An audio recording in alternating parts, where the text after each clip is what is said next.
What's going on, guys? It's Tower number 9, and today we have a battle between two unusual aggro decks. So on the one hand, we have my Aggression Leia build. This was inspired by an idea that his dudeness was discussing with me, actually, with the new we got the new Red 3 in here, and I'm going to lead off with the Green Squadron A-Wing, 2-cost 1/3 with Raid 2. My opponent is playing a Tarkin aggression build. Leads off with a Death Star Stormtrooper, 1-cost 3, 1 vanilla, and gives him an experience with Tarkin, making him a 4/2. So we're going to try and get some damage through.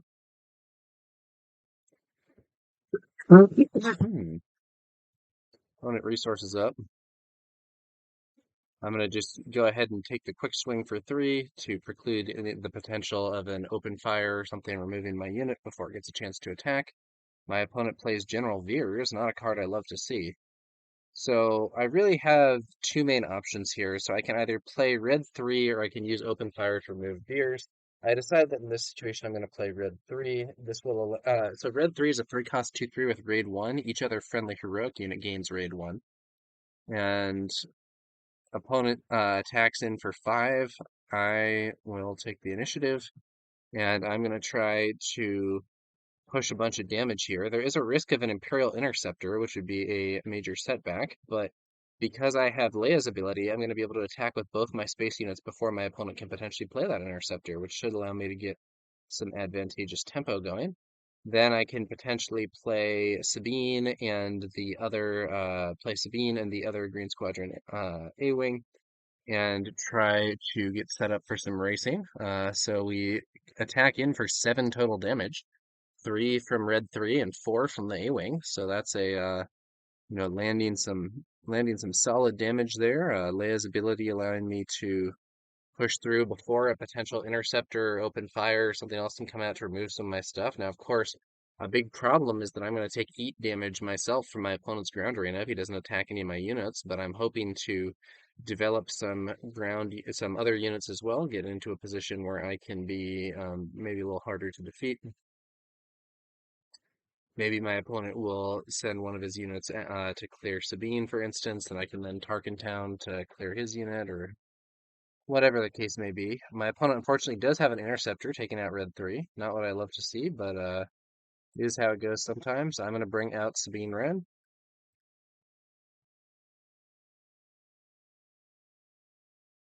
I'm sort of hoping here that my opponent will end up attacking Sabine, which would put me in a bit of a more favorable spot timing wise, and I can potentially use Tarkin Town to remove the unit that made that attack. My opponent instead though is going to stay on the base, 5 damage to the base. I bring out the second A-wing, um, and hoping to use Leia here to make an attack with 2 units. My opponent takes the initiative though, and we're going to move on. Not a great hand here.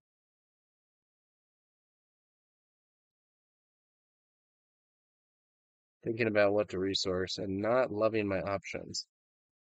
End up resourcing that. I'm sort of thinking that I can do open fire and Pathfinder this turn, as well as deploying Leia, and lead off by using Leia's ability to hopefully score 6 damage to the enemy base, and then develop this other stuff. Hopefully, get a chance to hit with Leia as well, do some more damage. Um, but the fact that we're both at 10 life is worrying me, since my opponent's board is probably better than mine, and my opponent actually plays the old Overwhelming Barrage here, which is absolutely not what I wanted to see. Wipes both the A-Wings and 1 damage to Sabine.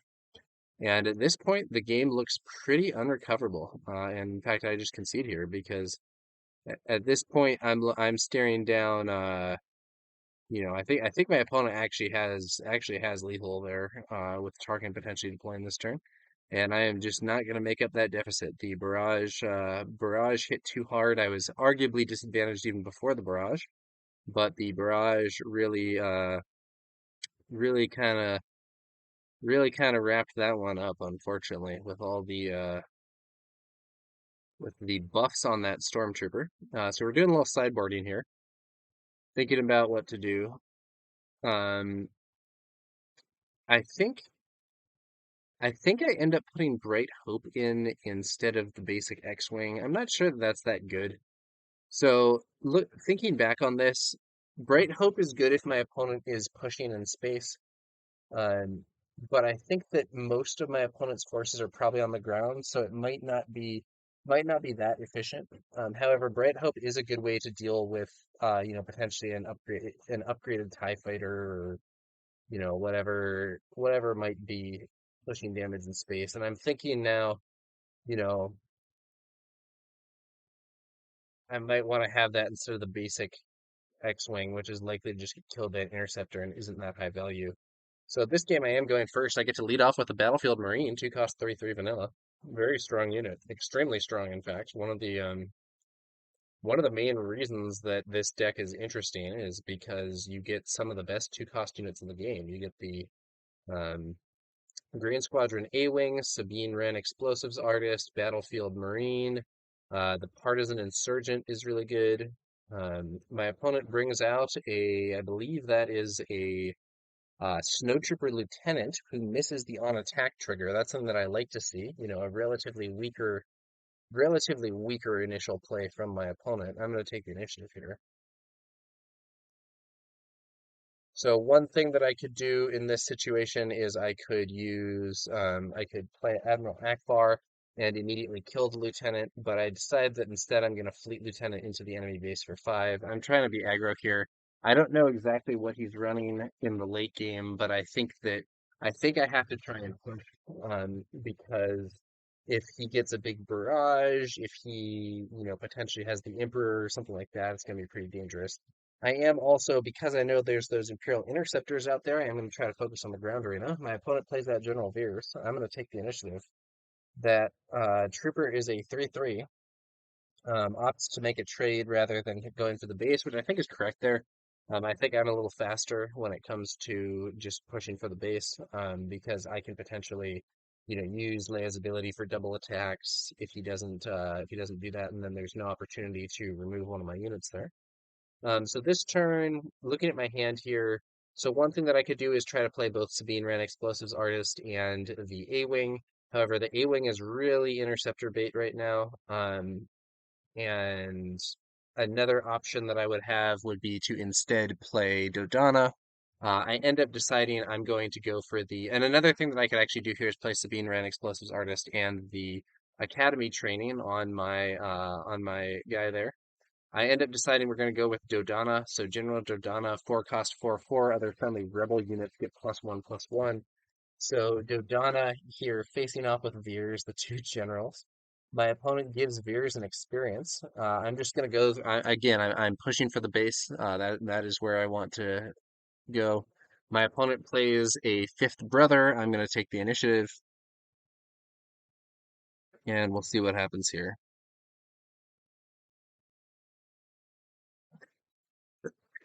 Veers can attack. So if Veers attacks either of these units, they trade. Um, he could also just push damage to the base to try to keep Veers on the field. One thing that I can do here is use Leia's ability to make a double attack. So Leia's leader ability allows you to attack with a rebel unit and then attack with another rebel unit. This deck is, I believe, entirely rebel units. If I'm if I sideboard in the Fang Fighter, that is not a rebel unit. So I use Leia's ability for the double attack, and in this situation, I'm going straight for the base. Um, I have now done 17 damage, which is quite a lot because that double attack did another 8. And I'm feeling like I'm getting close to a potential win here with the base damage. My opponent buffs my opponent buffs the fifth brother there. I'm probably gonna just bring out. So one thing I can do is bring out Leia, but the fifth brother can attack and kill Leia. So I actually bring out Sabine first. Um, I'm sort of hoping to get an Admiral Akbar play here to get rid of Veers. Um, as Akbar, if my opponent does not kill one of my units here, Akbar will be able to inflict 4 damage on Veers and remove him straight up. Arguably, though, I could have done that earlier. I could have used Akbar to deal damage and then finish the job with Tarkin Town. But in this situation, I'm happy. My opponent deploys Tarkin. I use Akbar to deal 4 damage to Veers. Veers is off the field. My opponent now has a conundrum here. Hmm. Uh, but does have the ability to attack with Tarkin and give another unit an experience. So Tarkin can't kill any of these units outright, but can damage any of them and then finish the job with Tarkin Town. Giving the fifth brother an experience will also put my opponent in a position where the fifth brother can attack and defeat Leia in one shot. However, I consider that acceptable because it would preserve my other units and allow me to push more damage to the base, which is in desperate straits right now. If Dodonna lives, I can actually defeat the base with Dodonna plus either Sabine or the Fleet Lieutenant. Tarkin ends up hitting Dodonna here, doing 2 damage to Dodonna and taking 4 himself, but that does set up Tarkin Town. I deploy Leia. The fifth brother here can attack for 4 damage into Leia, which is not lethal, but in this case does 1 damage to himself to deal 1 damage to Leia. So then his attack is now coming in for 5, and we actually misplay this. This should not defeat Leia because Leia has +1/+1 from Dodonna. So that was actually a misplay. I believe my opponent's fifth brother did exact 6 damage to Leia, and she should live through that with the +1 HP from Dodonna. Um, but I did not realize it at the time. And also, I might be doing the math wrong. No, 2 base damage, 2 experience. That's 4. 1 damage to Leia from the ability. That's 5. 1 damage from raid. That's 6. Yeah, it's only 6 damage. So Leia should have lived there. But we misplayed that a bit. Although my opponent could have, of course, used Tarkin Town first to remove Dodonna, then taken that attack to clear Leia. I was going to take the initiative here, and then I was like, actually, wait, no. My opponent graciously allowed me to take back, and I used Tarkin Town to clear Fifth Brother. So now I have a pretty good board. My opponent can, of course, use Tarkin Town himself to clear out Dodonna, and I don't have that much in a sense after that, but I've still done so much damage to the base that actually my opponent ends up conceding here. I might have had a weaker hand. Um, and interesting that that situation was actually even more favorable thanks to the fifth brother damage not being enough to kill Leia if we did it properly. At least if I'm doing the math correctly now. Um, okay, so we're gonna move on to game 3. So we're 1-1, and we're gonna see what happens. No changes to sideboarding. This is a weird hand. I have a very on curve play pattern here. We can do the Marine into the Fleet Lieutenant into Dodonna. My opponent starts off with a Seasoned Shore Trooper, 2 cost 2/3, gets +2 power when you have 6 or more resources. My Battlefield Marine is a 2 cost 3/3 vanilla, is better than the Seasoned Shore Trooper right now, but will get worse if we go to the late game. However, my opponent can of course use Tarkin's ability to give a experience counter or an experience token to the Seasoned Shore Trooper, making it a 3/4 and putting it in position to potentially defeat this Marine. However, I have fortunately drawn a Wing Leader, which is going to allow me to buff my own unit up to a 5/5. So it's kind of war of the buffs here. Wing Leader bringing my Battlefield Marine up to a 5/5 after my opponent brings his Seasoned Shore Trooper up to a 3/4. Um, Drosan now maybe thinking about what to do next. And for my part, I'm going to be focused on pushing damage to the base. Plays out Admiral Piet. I'm totally fine with seeing Admiral Piet here. Admiral Piet is pretty low impact in this scenario because I don't know how long we're going to spend on 6 resources. You know, we're both playing pretty aggressive decks, and I am going to hopefully try and close out the game before that. So here's what I'm thinking about. I could attack with my Marine and clear out that Shore Trooper, but I would rather do the damage to the enemy base. I think I can outpace my opponent right now. And my opponent If he attacks back, we'll only do 3. I'm doing 5. I can potentially use Leia's ability for a double attack for 7 at the start of the next turn before my opponent has the chance to play any removal. I'm overall happy with a race in this situation. So I just go there. My opponent then has the Shore Trooper attack into the Battlefield Marine, even though he loses that fight, because it then sets up Tarkin Town to clear out the Battlefield Marine and prevent even more damage from going in. So I see red 3 here. I could play out red 3, but it doesn't feel to me like that's going to be that good. And the reason that it doesn't feel that good to me is simple. I am worried about that interceptor. So if the interceptor takes out a 2/1 wing leader, I'm okay with that. I already got good value with the wing leader with the experience, but Um, there's other value to be had from red 3 as my drop for the turn, and I don't really want to just have that go away. So my opponent plays Fifth Brother. I play Dodonna. My opponent puts an experience on Fifth Brother. I take the initiative. Sure. And then Piet hits the base for 1.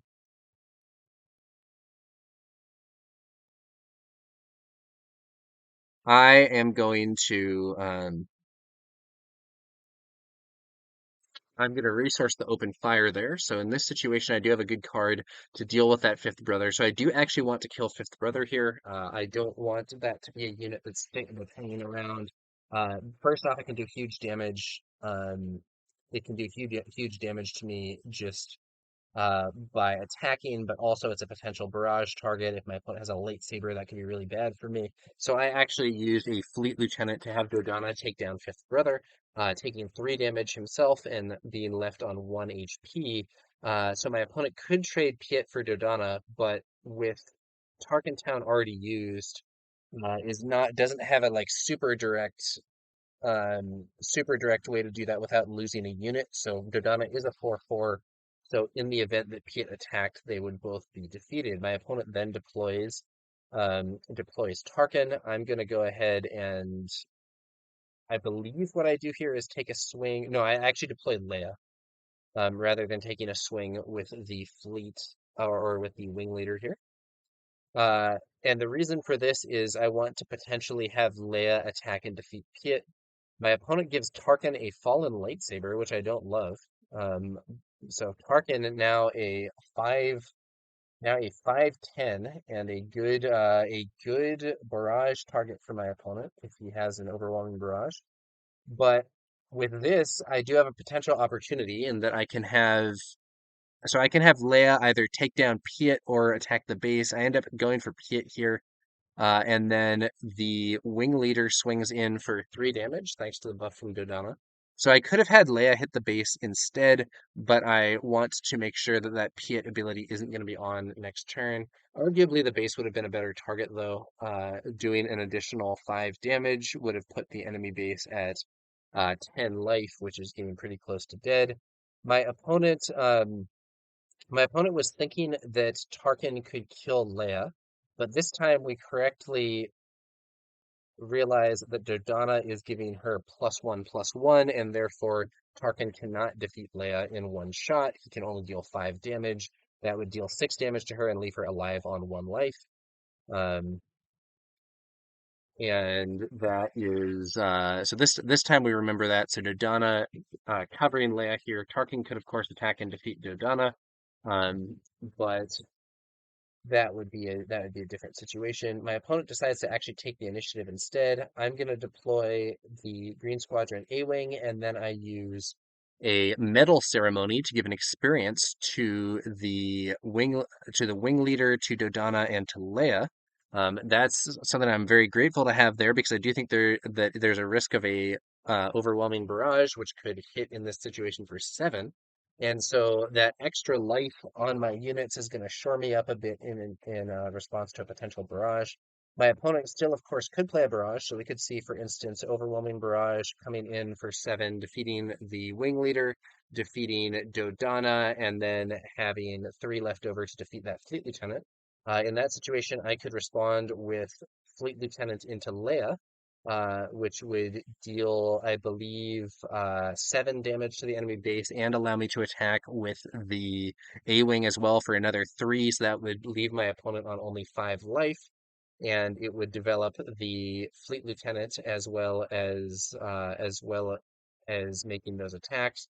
Tarkin could then potentially attack and defeat Leia, but at the start of the next turn, I could then win the game with the double attack from Leia coming in for 6, assuming there was nothing else being played. Um, I'm not sure if that line would have happened though, because one way or another, my opponent decides it is not a winnable scenario and actually concedes the game. So that's going to be a victory, ultimately a 2-1 victory for the Aggression Leia versus Aggression Tarkin. So this is an interesting scenario. I think that the card that I was excited about including from the recent previews, Red 3, didn't end up playing a major role in this because in that first game, it was countered by the Imperial Interceptor, and then for the future games, I decided to err on the side of going to space, going to ground instead of space in order to avoid that. So ends up being a ends up being a win for Leia, but these aggro versus aggro games, very fast and furious. So we'll see how that goes we will see how that goes in the future. I'm not sure what aggro deck will prove to be the strongest or what the different variations will be, but I feel like for some time the only aggro deck in the meta has sort of been insofar as we have a meta, obviously it's all very early, but it feels to me like the main aggro deck that we have has been Sabine for quite some time, and now it's feeling like there's a few more aggro options. So Aggression Boba, Aggression Tarkin, Aggression Leia. These all feel like they're starting to become much more real options. And as we see more cards previewed, I think we could go further still. I know there are some green heroic weenie type units or at least cheap units that are potentially going to be a big deal for Leia, and I'm looking forward to seeing more of those, seeing how that turns out. So that's going to do it for this one, guys. Thanks to you all for watching. I will have a link to my Aggression Leia deck list in the video description below, and we'll be back later with some more Star Wars Unlimited content. Thanks again, guys, and I will catch you later.